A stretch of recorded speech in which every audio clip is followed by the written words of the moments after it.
الحمد للہ والصلاة والسلام علی رسول اللہ، اما بعد۔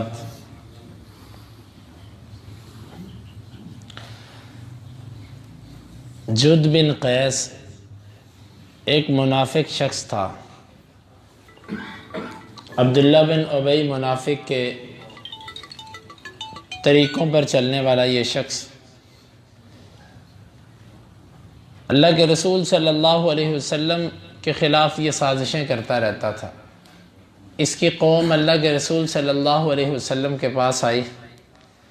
آپ نے فرمایا کہ من سیدکم، تمہارا سردار کون ہے؟ کہنے لگے کہ جد بن قیس۔ لیکن انا نبخلہ، اللہ کے رسول صلی اللہ علیہ وسلم ہم اسے بخیل سمجھتے ہیں، وہ بخیل انسان ہے۔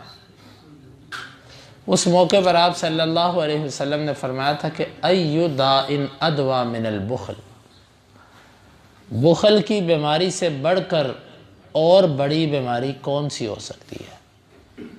یعنی جس بندے کے اندر بخل آ گیا اس بندے کے اندر ساری ہی بیماریاں جمع ہو گئیں۔ یہ بخل کیا ہے؟ اللہ کے رسول صلی اللہ علیہ وسلم نے پھر ان کا امیر اور لیڈر بدل دیا۔ آپ نے فرمایا بل سیدکم عامر بن الجموح، تمہارا سردار آج کے بعد عامر بن جموح ہے۔ حالانکہ یہ جد بن قیس وہ تھا، دور جاہلیت کے اندر اوس اور خزرج دونوں ہی اس پر متفق تھے۔ جس طرح عبداللہ بن ابی منافق پر تقریباً اوس اور خزرج جمع ہو رہے تھے، انصار کے دو بڑے قبیلے، اس پر بھی تقریباً دونوں متفق تھے۔ تو اللہ کے رسول صلی اللہ علیہ وسلم نے ان کا سردار عامر بن جموح کو بنا دیا۔ کس وجہ سے؟ حالانکہ نفاق کا علم تھا اس کے، لیکن اس کے بخل کی وجہ سے آپ صلی اللہ علیہ وسلم نے بخیل انسان کو سرداری سے معزول کر دیا، اور ساتھ فرمایا کہ بخل سے بڑی بیماری کون سی ہو سکتی ہے؟ بخل کیا ہے؟ بخل کا ایک وسیع معنی ہے جس کا تعلق ہوتا ہے کہ کسی کا حق ادا نہ کرنا۔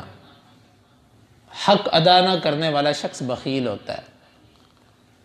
ان میں پہلی چیز اللہ تعالیٰ کے حقوق نہ ادا کرنے والا شخص، جو اللہ کا حق ادا نہیں کرتا، اللہ کی توحید کا حق ادا نہیں کرتا، اللہ کے ساتھ غیروں کو شریک بناتا ہے، اور اسی طرح اللہ تعالیٰ کی عبادت کے لیے وقت نہیں نکالتا، نماز کے لیے وقت نہیں ہے، دکان بند نہیں ہوتی نماز کے وقت پہ، اور یہ کہتا ہے کہ کاروبار کا ٹائم ہے پھر پڑھ لیں گے، یا کاروباری لوگ آ گئے، نماز ہوئی، کہا کہ چلو بعد میں پڑھ لیں گے، یہ کام کر رہے ہیں ابھی۔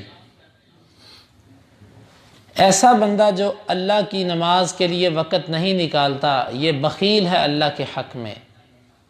جو بندہ اپنے مال کی پوری زکوٰۃ نہیں نکالتا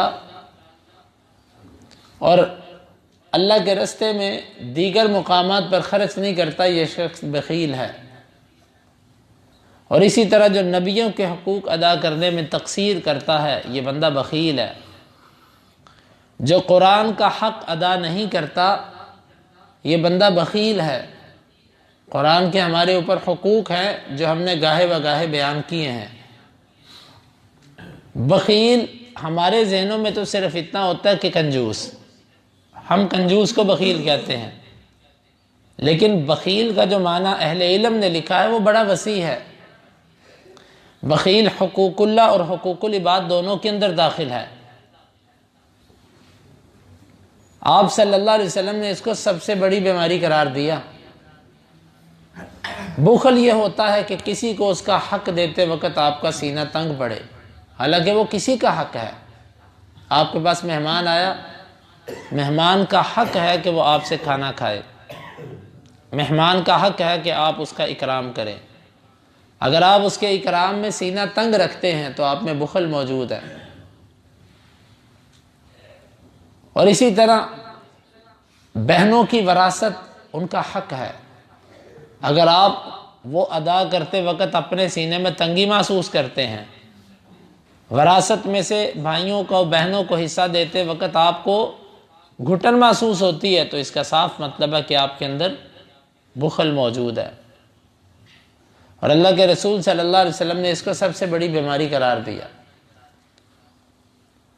اصل میں بات یہ ہے کہ جب کچھ بیماریاں ایسی ہوتی ہیں کہ وہ مجموعہ ہوتی ہیں، ان کے ساتھ اور کئی بیماریاں جڑی ہوتی ہیں، ان میں سے ایک بخل ہے۔ ایمان کے ساتھ بخل جمع نہیں ہوتا۔ جہاں پر ایمان آ جائے اور صحیح ایمان دل میں داخل ہو جائے وہاں پر بخل نکل جاتا ہے، کیونکہ جب صحیح ایمان دل میں آتا ہے تو دنیا کی وقت اور دنیا کی ہر شے کی وقت دل سے نکل جاتی ہے، پھر اللہ کی محبت اور لوگوں کے حقوق یہ سب انسان کے دل پر اہم ہو جاتے ہیں، پھر انسان جود و سخا کرتا ہے جس طرح اللہ کے رسول صلی اللہ علیہ وسلم کیا کرتے تھے، اور آپ کے بارے میں آتا ہے کان اجود الناس، آپ لوگوں میں سب سے زیادہ سخی تھے۔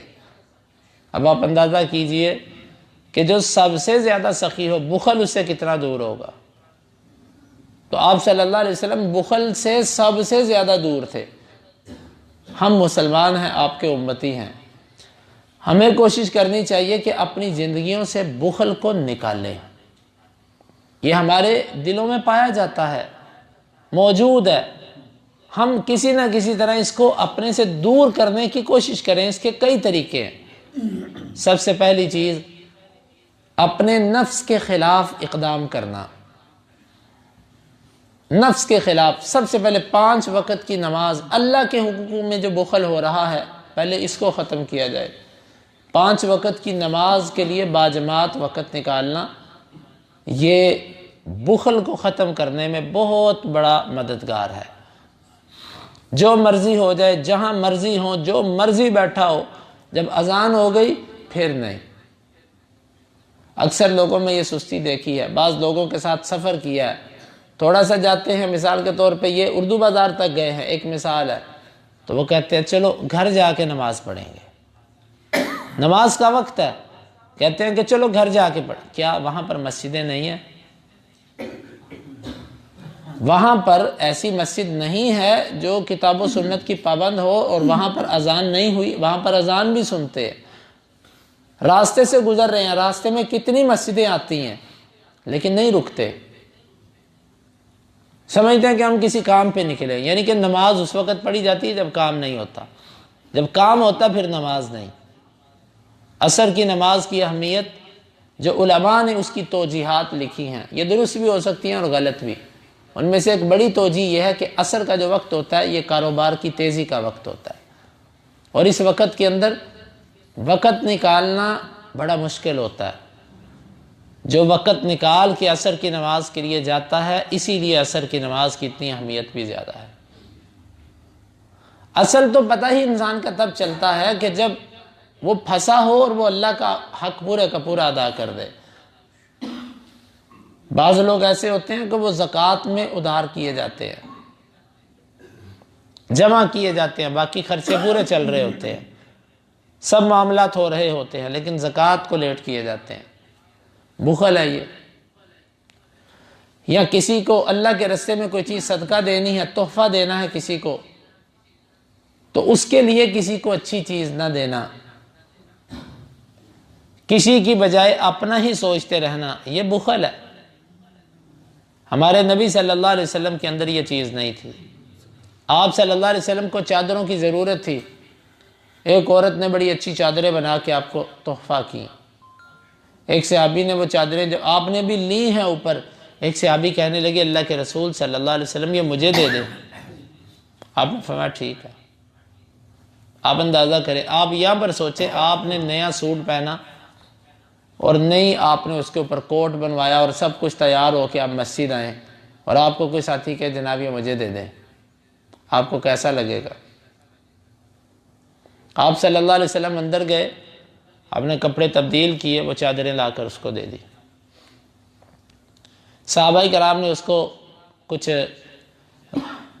ایسے کلمات کہے کہ تو نے اچھا نہیں کیا، اللہ کے رسول صلی اللہ علیہ وسلم کو ان چادروں کی ضرورت بھی تھی اور تو نے لے لی۔ اس نے کہا کہ بھائی میں نے اپنے استعمال کے لیے نہیں لی، میں نے تو اس لیے لی ہیں کہ یہ میرا کفن بن جائے۔ میں اس میں دفن کیا جاؤں، میری تو صرف یہ خواہش تھی، اور ایسا ہی ہوا۔